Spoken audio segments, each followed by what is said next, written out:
Hey, Vsauce, Michael here. I am distorted. The pixels you are watching have been time displaced. They've been mapped onto a gradient, and the darker the region they're mapped to, the further behind they lag. The effect is really fun, but it's certainly not realistic.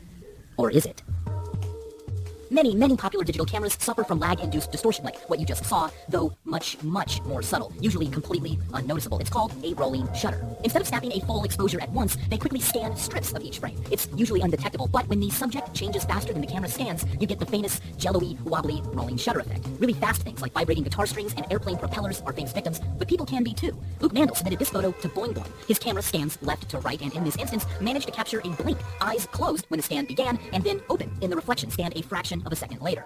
But the rolling shutter effect is not just a neat curiosity. It represents a fundamental and inescapable distortion that affects everything we see, rolling shutter or not. First things first, let's talk about distortions. A hallucination is a distortion of reality when there is no apparent stimulus. If you are merely misinterpreting an actual stimulus, that is an illusion. But some distortions occur before our sense organs and minds get in the way. They are called optical phenomena. They are not the result of sensation or perception gone wrong. Instead, optical phenomena are distortions caused by the mere properties of light and matter in and of themselves.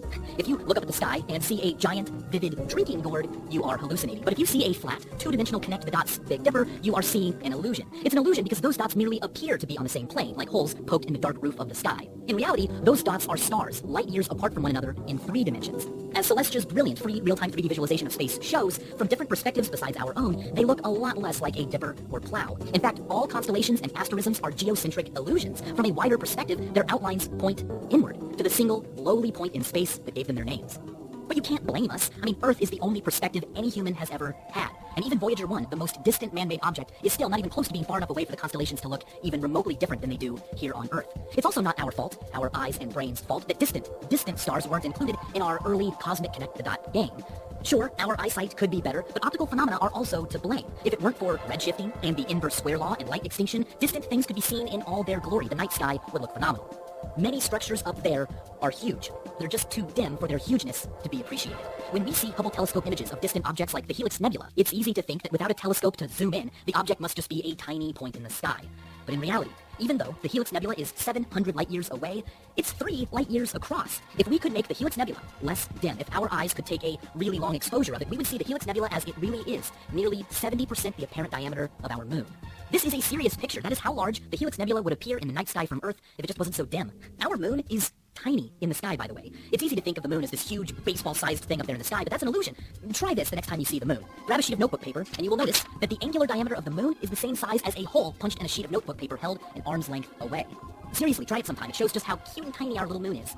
The Orion Nebula would appear even larger if we saw all of its light, and the Andromeda Galaxy, just a smudge in the sky to our eyes, but if our eyes were better at collecting dim light, we would see Andromeda's true extent in our sky.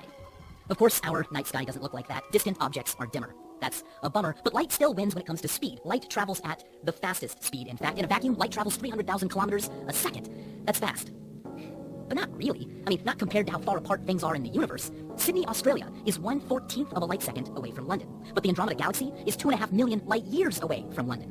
To put that in perspective, let's take a light speed journey from London to Sydney. It would look like this. Ready? 3, 2, 1, go. Nice. All right. Here's the Andromeda Galaxy. Okay, now, relativistic effects aside, let's take a look at what it would look like to travel toward the Andromeda Galaxy at the speed of light. Are you ready? All right, 3, 2, 1, go! Yeah, I mean, seriously, it's pretty lame. Even at the speed of light, the fastest speed possible, a year from now, we won't even be a millionth of the way there. That's how far away Andromeda is. It's almost sad, in a way. But this brings us back to the rolling shutter effect.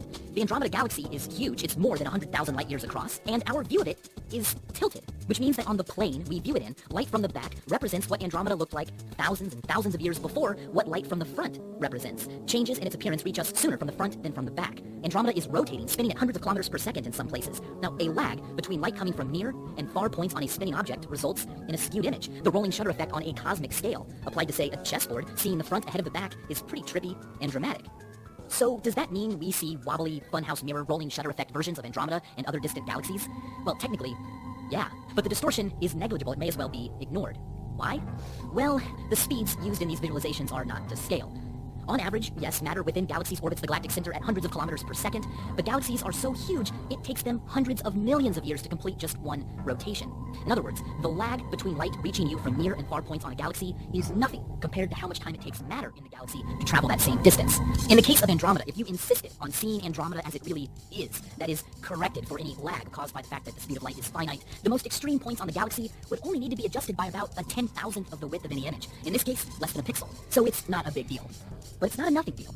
It's real. In fact, everything we look at is in some way distorted by the fact that the speed of light is finite. Your own feet are about 5 to 6 light nanoseconds away from your eyes, which means when you look at your feet, you are seeing where they were 5 to 6 nanoseconds ago, 5 to 6 nanoseconds in the past. Of course, a delay that brief is pretty much undetectable, but it is calculatable. If it makes you feel a little sad to know that even with the sharpest mind or the best instruments, appearances still depend on where you are, that optical phenomena ensure appearances are always relative, don't feel bad. We call the people closest to us our relatives. We're really just a family. A big family of reference frames that, like a family, don't always agree, but do have plenty of cool things to look at.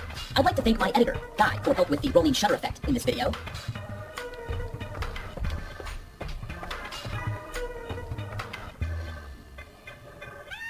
And I'd like to thank you because, as always, thanks for watching.